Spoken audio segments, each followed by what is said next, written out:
안녕하세요. 지니TV입니다. 현대인들은 우리가 원신이라고 부르는 석기시대 사람들보다 예술적 기량이 얼마나 뛰어날까요? 프랑스인은 라스코 동굴벽화를 보고 나면 적어도 예술적 기량이라는 측면에서 과연 우리가 원시인보다 우월하다고 할 수 있을까 하는 생각을 하게 됩니다.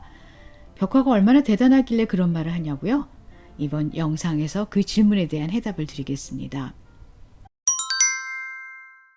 라스코 동굴은 파리에서 자동차로 약 5시간 정도 떨어진 몽띠니악이라는 작은 마을에 있습니다. 저는 기차를 타고 라르댕이라는 곳까지 가서 거기서 택시를 불러서 동굴까지 올라갔습니다. 라스코 동굴 벽화는 지금으로부터 약 2만 년 전에 크로마뇽인이 그린 것으로 추정되고 있습니다. 프랑스와 스페인에는 라스코 동굴 말고도 석기시대 동굴이 몇 개 있는데 그 중에서 라스코 동굴이 규모도 크고 벽화도 잘 보존되어 있다고 합니다. 이 동굴이 발견된 건 1940년이었습니다. 1940년 9월 12일 친구였던 10대 소년 마르셀 자크 조르지 시몽은 마르셀의 애완견 로보와 함께 몽티니악 숲의 지하 비밀 통로 탐험에 나섰습니다. 이 중 마르셀과 자크만 이 마을 출신이고 죄르지는 노장 슈르센 출신으로 방학을 맞아 할머니 집에 놀러 온 상태였고 시몽은 몽트레 출신으로 가족과 함께 나치를 피해 몽티니악에 피신해 있는 상황이었습니다. 이런 사정으로 우연히 동네 친구가 된 네 소녀는 이날 탐험에 나섰습니다. 며칠 전에 마르셀이 애완견 로보와 함께 이곳을 지나다가 우연히 지하 통로의 입구를 발견했기 때문이죠. 마르셀은 친구들에게 날을 잡아서 본격적으로 동굴 안으로 들어가 보자고 했습니다. 이때까지만 해도 이들은 동굴이 몽티니악 저택의 정원으로 연결된 지하 비밀 통로라고 생각하고 있었습니다. 그 안에 보물이 숨겨져 있을 것이라고 생각한 소년들은 작은 오일 램프로 불을 밝히고 안으로 들어갔습니다. 하지만 동굴 안에는 이들이 기대한 것 이상의 보물이 기다리고 있었죠. 석기시대 사람들이 그린 엄청난 규모의 벽화였습니다. 소년들은 눈앞에 펼쳐진 화려한 광경에 입을 다물지 못했습니다. 마르셀과 친구들은 학교 선생님 레옹에게 이 사실을 알렸습니다. 소년들의 말을 듣고 동굴을 본 레옹 선생은 곧바로 고고학의 아버지로 불리는 앙리 브레이유에게 급히 연락을 취했습니다. 연락을 받고 직접 동굴을 찾은 앙리 브레이유는 동굴 벽에 펼쳐진 화려한 색감의 수많은 그림들을 보면서 흥분을 감추지 못했습니다. 무려 2만 년 전에 그려진 동굴 벽화가 발견되었다는 소식은 프랑스를 넘어 세계를 놀라게 했습니다. 신문마다 선사시대의 시스티나 예배당이 발견되었다고 아주 대서특필을 하고 난리가 났었죠. 이건 정말 역사에 기록될 만한 대단한 사건이었습니다. 하지만 본격적인 발굴이 이루어지기까지에는 꽤 시간이 걸렸습니다. 동굴을 발견한 4명의 소년 중 방학을 맞아 할머니 집으로 놀러왔던 노장 슈레센 출신의 죄르지는 집으로 돌아갔고 나치를 피해 피신해 있었던 몽트레 출신의 시몬과 그의 가족은 나중에 부헨발트로 추방을 당했습니다. 이 마을 토박이인 마르셀과 자크는 발굴 작업이 중단된 겨울에 사람들이 함부로 동굴에 들어가지 못하도록 입구를 시켰습니다. 라스코 동굴은 1948년에 일반에게 개방되었는데요. 그때 두 사람은 동굴을 안내하는 가이드 역할을 했습니다. 그 후 해마다 수많은 사람들이 라스코 동굴을 찾았습니다. 그런데 문제가 생겼어요. 동굴을 개방한 지 10년이 지난 1958년 벽화에 푸른 곰팡이가 슬어 있는 것이 발견된 겁니다. 2만 년 동안 잘 보존되어 있던 벽화가 사람들의 입김 때문에 훼손되기 시작한 거죠. 결국 프랑스 당국은 1963년 라스코 동굴을 폐쇄하기로 결정했습니다. 더 이상 사람들의 출입을 허용했다가는 벽화의 훼손이 돌이킬 수 없는 수준까지 갈 수도 있다고 판단했기 때문이죠. 동굴을 발견한 4사람 중 자크는 1963년 동굴이 폐쇄될 때까지 여기서 안내원으로 일했습니다. 1940년 역사의 길이 남을 위대한 발견을 했던 4소녀는 그 후 한 번도 만나지 못한 채 각자의 삶을 살다가 지난 1986년 동굴을 발견한 지 46년 만에 동굴 입구에서 다시 만났다고 합니다. 지난 1983년 프랑스는 라스코 동굴과 똑같은 복제 동굴을 만들어 일반에 공개했습니다. 그 이후로 관람객들이 보는 것은 라스코 오리지널 동굴이 아니라 모두 다 이 복제 동굴입니다. 라스코 동굴 벽화는 세계 최대의 규모를 자랑합니다. 달리는 말, 소, 사슴, 창을 든 사람 등 대부분의 그림이 사냥과 연관되어 있습니다. 흔히 석기 시대를 선사 시대라고 하죠. 문자로 기록을 남기기 이전의 시대라는 뜻입니다. 그렇다면 우리는 선사 시대 일을 어떻게 알 수 있을까요? 바로 이 시대 사람들이 그린 그림을 통해서 알 수 있습니다. 그런 의미에서 라스코 동굴 벽화는 석기 시대 사람들이 어떻게 살았는지, 어떤 생각을 하고 있었는지를 알게 해주는 가장 생생한 자료라고 할 수 있습니다.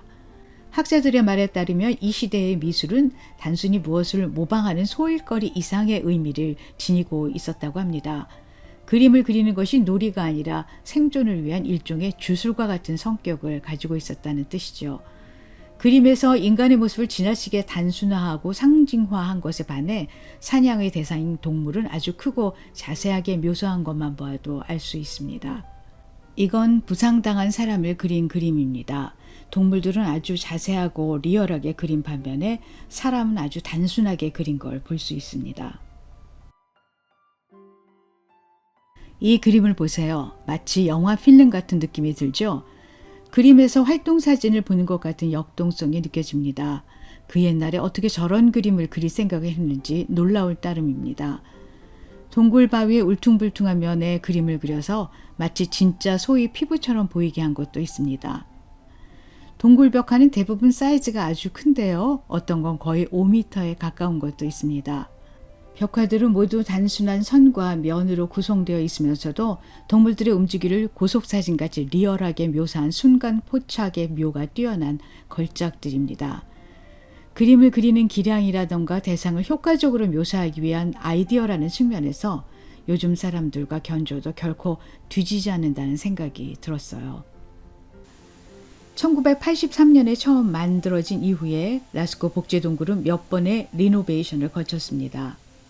저는 2007년에 가서 봤는데 제가 본 건 첫 번째 복제 동굴이었습니다. 그런데 지난 2016년에 복제 기술이나 동굴 환경 조성이라는 측면에서 제가 본 것보다 훨씬 개선된 기술로 만들어진 라스코 제4 동굴이 문을 열었습니다. 그 전까지는 복제해 놓은 동굴을 그저 수동적으로 관람하는 것이 전부였는데 2016년에 새로 문을 연 제4 동굴은 관람객들이 능동적인 자세로 다양한 체험을 할 수 있도록 만들어 놓은 것이 특징입니다. 복제 동굴만 있는 게 아니라 동굴 벽화를 최첨단 기술을 이용해서 자세히 볼 수 있는 박물관과 동굴 벽화와 관련되는 각종 교육 프로그램과 체험 학습을 진행하는 국제 동굴 예술센터도 있습니다. 관람객은 35명씩 그룹을 지어서 10분마다 한 팀씩 입장하도록 되어 있습니다. 입구에서 관람하는 동안 유용하게 쓸 수 있는 개인용 태블릿을 빌릴 수 있습니다. 투어는 건물 옥상으로 가는 엘리베이터를 타는 것으로 시작합니다. 엘리베이터를 타고 위로 올라가면 유네스코 세계자연유산으로 등재된 베제루 계곡의 풍광을 볼 수 있습니다. 그리고 극장으로 이동해서 1940년 동굴이 어떻게 발견되었는지를 얘기해주는 다큐 영화를 봅니다. 그런 다음 드디어 오리지널 동굴과 똑같이 만들어 오는 복제 동굴로 이동합니다. 이 복제 동굴은 최첨단의 3D 레이저 스캐닝을 이용해서 만들었기 때문에 오리지널 동굴과 거의 오차가 나지 않는다고 합니다. 길이가 900m에 이르는 복제 동굴은 합성 수지로 만들었습니다. 그 위에다가 1900여 개에 이르는 벽화와 판화를 일일이 손으로 그려 넣었는데 수십 명의 화가들이 2년 동안 작업을 했다고 합니다. 그림이 오리지널 벽화와 똑같이 보이기 위해서 2만 년 전 예술가들이 사용한 것과 똑같은 물감을 사용했습니다. 그런데 동굴이나 그림만 복제한 게 아닙니다. 동굴의 분위기와 공기까지도 당시와 똑같이 재현하려고 노력했다고 합니다. 그래서 동굴 안에 들어가면 실제 동굴처럼 어둡고 축축합니다. 기온이 16도로 떨어지고 아무 소리도 들리지 않습니다. 그림을 비추는 조명도 석기시대 동물 기름 램프처럼 희미합니다. 그렇게 관람객들이 2만 년 전 석기시대의 동굴을 그대로 느낄 수 있도록 해놓았다고 합니다. 동굴을 다 본 다음에는 거대한 콘크리트 아틀리에로 들어갑니다. 여기서는 동굴의 각 부분을 자세히 들여다볼 수 있습니다. 개인용 태블릿을 이용해 다양한 작업을 할 수 있죠. 그런 다음 3D 영화관과 상상의 갤러리 특별 전시관으로 이동합니다. 상상의 갤러리에서는 선사시대 예술부터 콘템포러리 아트에 이르기까지 동굴 벽화를 주제로 한 다양한 작품을 감상할 수 있고 자기만의 컬렉션을 만들 수 있으며 그 이미지를 벽이나 천장에 투사할 수도 있습니다. 출구에서 대여한 태블릿을 반납하지만 관람하면서 태블릿에 저장해 놓은 데이터는 나중에 관람객의 이메일로 전송됩니다. 업그레이드된 기술로 오리지널과 똑같이 복제된 동굴은 물론 박물관까지 있다고 하니까 이미 한번 갔다 왔지만 또 한번 가고 싶다는 생각이 드네요. 언제 기회가 되면 다시 한번 가볼 생각입니다. 라스코 동굴 벽화는 초기 인류의 위대함을 보여줍니다. 그들이 생존과 풍요를 기원하며 그렸던 그림에는 강인한 정신력과 숭고한 아름다움이 담겨 있습니다. 그림이 보여주는 역동성과 사실성, 기량의 능숙함은 현대의 미술에 비교해봐도 전혀 뒤떨어지지 않는 것 같습니다. 우리는 이 그림을 그린 크로마뇽인을 원신이라고 부릅니다. 역사 교과서에 나와 있는 크로마뇽인의 상상도를 보면 정말 원신이란 말이 어울립니다. 하지만 저는 라스코 동굴 벽화를 보고 생각이 달라졌습니다. 과연 우리가 이들을 미개인 혹은 원신이라고 부를 수 있을까요? 만약 이들이 현대 사회에 태어났다면 우리와 똑같은 사람으로 살지 않았을까요? 그로부터 만년이 훨씬 지난 지금 현대의 인류가 이보다 생물학적으로 훨씬 진화된 인간이라고 할 수 있을까 하는 생각 말입니다.